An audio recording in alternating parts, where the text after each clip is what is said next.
All right, it's nearly 10 o'clock at night on Sunday, and it is time to talk about new release makeup, stuff that's been shown, sneak peeks, whatever, throughout the past week. I'm not going to talk too much because I'm about to fall asleep. I need to have a shower and get into my PJs. Stat, I've had a very big weekend. But there's some interesting stuff to talk about.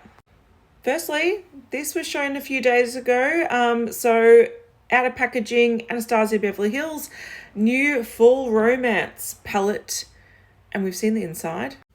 ABH are showing a video. It looks very twinkly, very moody, but Trend Mood has some photos as well. So the inside is looking very much like the inspiration. A lot of sort of purple, dark greens, browns, some golds, because golds have to be everywhere apparently. I think there's going to be a lot of people that love this colour story and they've been looking for these sort of moodier colours. So I think that's great. One thing that irks me about ABH, and they've done this for years and years and years, and it really frustrates me, is the balance is often off with their palettes in my opinion. They often have a lot of light shimmers and then really dark mattes. And also one thing they do, which I don't understand, is they will have, like, for example, 2 purple shimmers, but nothing sort of mauvey or purpley that sort of you can put in the crease to sort of enhance that purple. You've got to put it with muted browns, greens, browns, greens. And then if you like the greens and you want to have a complementary shimmer that will like enhance the greens, they're not there. So they often do this. I see this a lot with their palettes. Their shimmers have their own color stories, and then their mattes don't have complementary colors to suit it. They're like doing their own thing. And I think this had a lot of promise, this color story, and it might be very nice. And when we see more swatches, but right now it looks like a lot of dark mattes and then a lot of gold shimmery shades that, yes, they will pair, but they could have done a lot more with this inspiration, in my opinion. So this, I think, falls a bit flat. I would have loved to have seen another green here. I would love to see a deep purple here, not just dark browns and golds and the odd pop of purple, but hopefully other people like it more than I do. But, it's too dark for me anyway, so I wouldn't have bought it, but the inspiration looked very nice. This is interesting. Urban Decay apparently are releasing 2 Moondust palettes. Now, I have one Moondust eyeshadow kicking around here somewhere, and I had one of their old palettes. I like the formula. It's very, very twinkly. Best applied over like a glitter glue, so a really sticky base, but really, really twinkly, really beautiful. The only reason I got rid of that palette was because it had a lot of like greys and like blues and greens, and they were very like full on, and I just wouldn't wear them on a daily basis.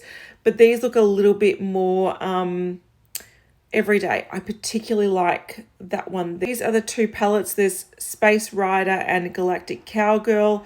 I think it's Space Rider is the one that I'm probably most interested in.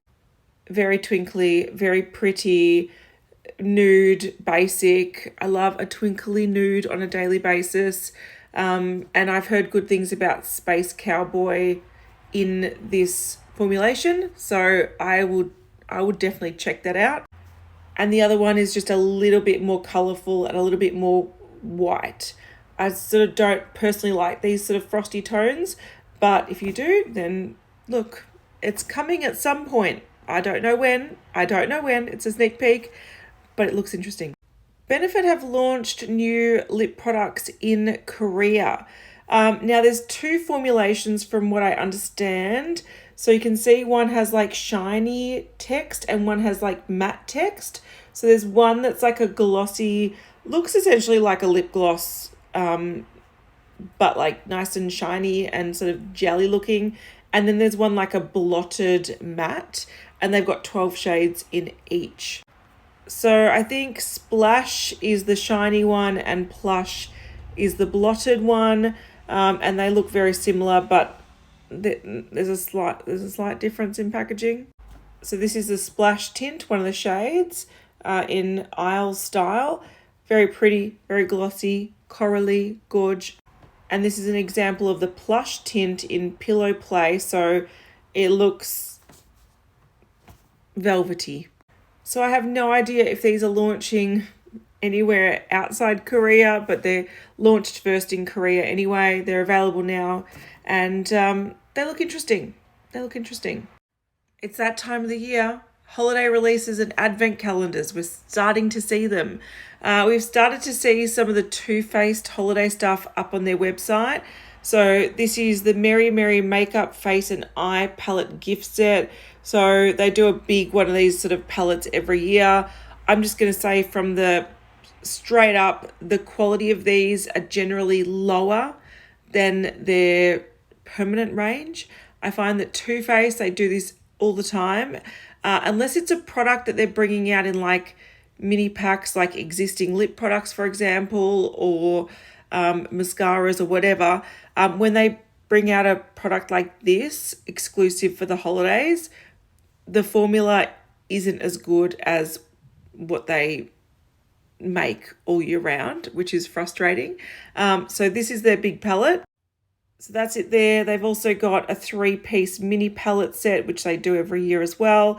They've lit the lip injection plumping lip gloss thing. That's their lip product of choice this year. So they've got a little like mini size and like a Christmas tree design thing. They've got this mini popcorn ball palette. They're really pushing the I smell good. Again, that's a very Christmas thing they do. Some packs, again, lip injection, burn your face off, lip gloss. If you want it, you can get it with a mascara. You can get it in a mini little trio set, different colors, different scents. What does it say? Smells like berry pie. Hooray. It's what I've needed in my life. And another set here. So I feel like we're just going to see more of this. Too Faced tend to stagger their releases, and they also have like ultra exclusive collections. So this is just the tip of the iceberg. We'll see a lot more from them, and it's going to be a lot more of the same stuff that we see every year. We're starting to see some advent calendars. This is the Space NK one, quite luxe, fancy stuff in here. Not fancy. Makeup Revolution. Not fancy, but coming soon. But this is what I wanted to end this video on. We've seen a sneak peek of the Hourglass holiday palettes. So they did this last year where I think there was there 3 or maybe there was 4 different packaging with animals on it. And then they had different face palettes and you could sort of customize them, so you can pick what colors and then what lid, something like that. It looks like they're doing something similar this year, but we've only seen the outer packaging so far, so we haven't seen what color stories are. They might only have 2 color stories, but you can pick 4 different packaging. I'm not too sure, but that jellyfish one, I like the look of it. These sold out really fast last year. In Australia, Hourglass is obviously Mecca exclusive, and these sold out really fast. I would have probably tried to hunt down, I think there was a tiger one, but none of the face palettes really suited me, but that one looks very cool, totally cool. So I like where they're going with these designs. Probably not going to buy it, but unless something really speaks to me. I hope it doesn't. I don't need it, but cool designs. I like it. So I'm going to go now. I'm going to go to bed. Have a great week, and I'll see you soon.